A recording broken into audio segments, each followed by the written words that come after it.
Hi everyone, welcome back to my channel. So in this podcast, I'm going to explain about 32nd aphorism, but it is quite otherwise with the artificial morphic agents, which we term medicines. The difference between medications or say medicines with that of morphic agents is explained, though both of them are known to derange or say alter the function of vital force.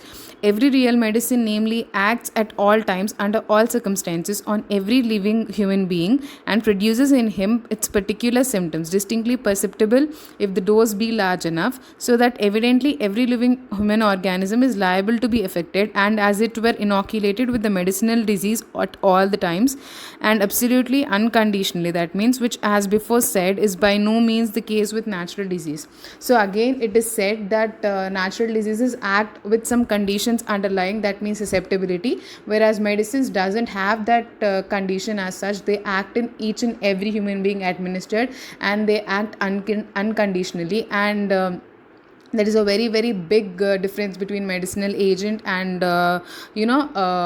which is also called as artificial morphic agent, and that from the natural disease. And also when a medicine is given, it is distinctly perceptible, and only if the dose which is given is large enough, and it is every human being is liable to be getting affected, whereas which is not in case of natural disease. Only the susceptible people are expected to be getting affected with external morphic agents. So that brings me to the end of this podcast. Till then, bye bye and have a good day.